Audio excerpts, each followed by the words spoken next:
Hello everybody, Ian here. Confidence is high on the Gay Joe Guild virtual exhibition layout at the moment. We'll go over into the garage in a short minute and take you through the week's work.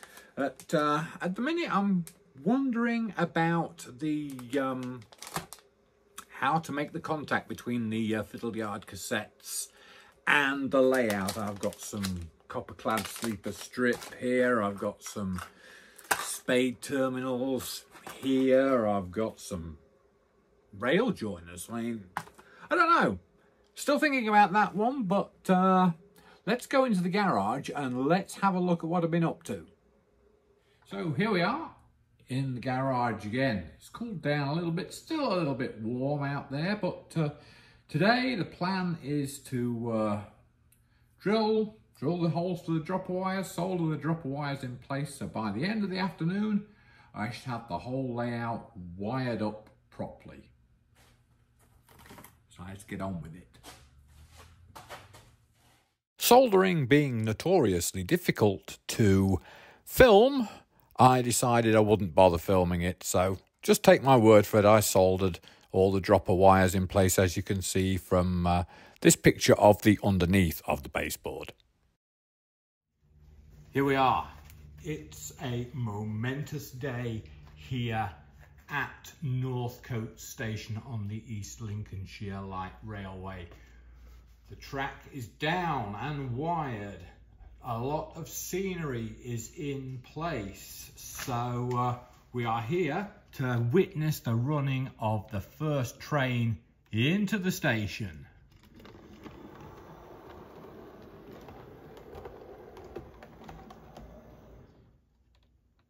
And there we go. I mean, that makes it all worthwhile. I've been working rather hard on this over the past week to get trains running, and now the trains run and the whole world has seen the trains run. We can now work on weathering the track and ballasting it, and you know, maybe there's a light at the end of the tunnel now. This is very exciting, and let's watch the train leave.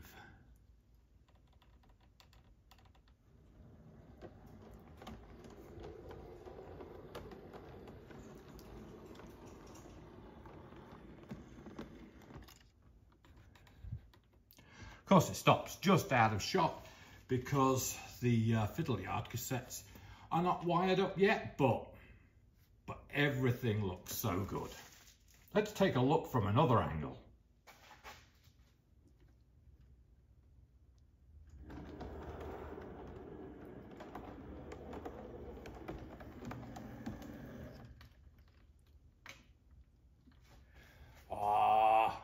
Oh, doesn't it make you feel good? This special moment when you get to a point and the track is all wired up and everything works. So that's great.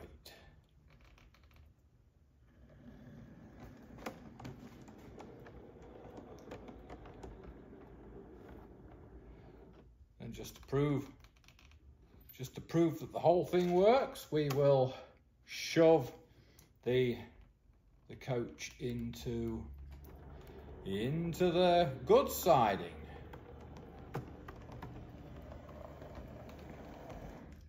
Marvellous. Good day, a good day. Let's get on to the next stage and weather some track before I ballast everything.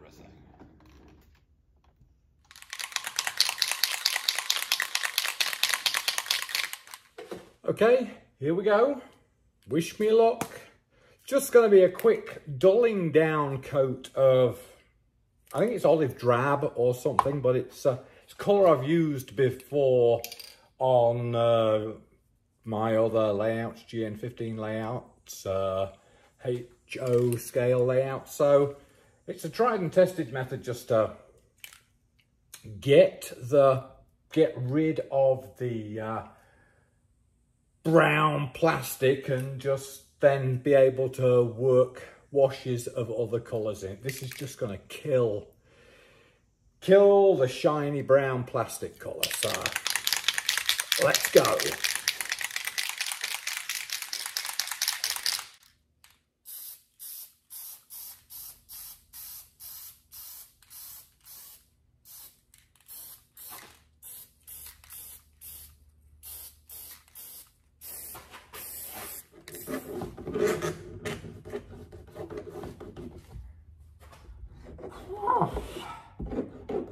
I tell you what, the heat and the humidity might have dropped off quite a bit around here over the past couple of days, but scrubbing away at this dirty track with a cloth, I'm getting up a sweat. So I think it must be time for a cup of tea. Definitely think it's time for a cup of tea. Back in a bit. So that's the result of a quick spray with the olive drab. You can see there's a huge difference there between the plasticky sleepers at the bottom and the sprayed sleepers at the top. So a wash of a greyish sort of colour to pick out the grain, and I think that will be perfectly fine. Now we have a brush in hand and some rust coloured paint, and we're going to paint the edges of the rails. And then I should have some track that looks like track.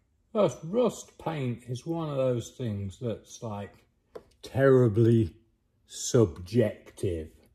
Rust is brown, rust is red, rust is orange.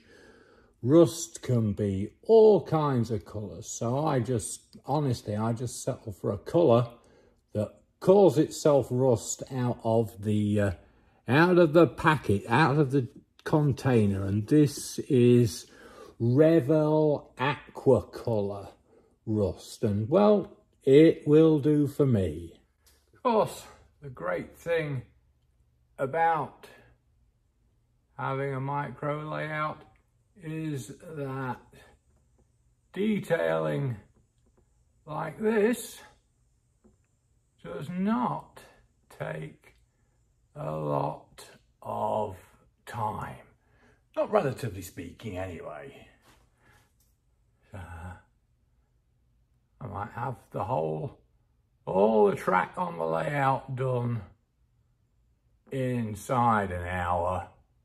But the thing is, it's like when you get down here, you tend to lose track of time as well. So maybe I will even be here 2 hours and not realise it.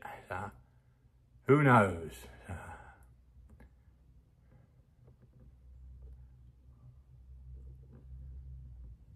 Am I going to paint both sides of the rail? That's a good question.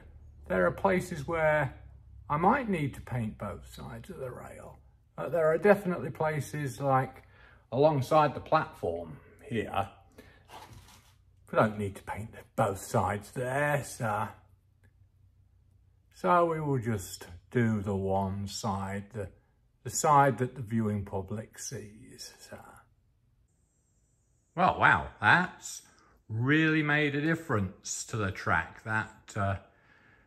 That's killed all the shininess in the sleepers, the shininess on the rail. That's looking pretty darn good. Really, really pleased with today's progress. Here we are, ballasting. I've decided on cinder ballast for the siding here, and then I'm going to go with a grey ballast on the main line. So I've spread some ballast between the top of the sleepers around the track, and I'm now just like manipulating it, taking it off the sleepers and spreading it around a bit. A remarkably relaxing pastime. So, I'm just thinking about other things that I have to do on the layout, and something cropped up just last night. I took a picture.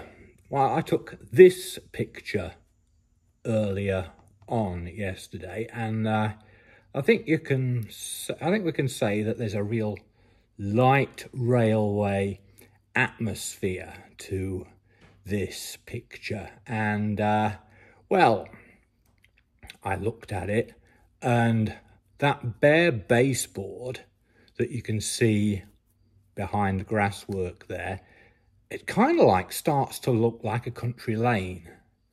And just for giggles, I converted the picture to black and white. And well, in black and white, it looks even more like a country lane. So the edge of the grass there was supposed to be where the back scene would run.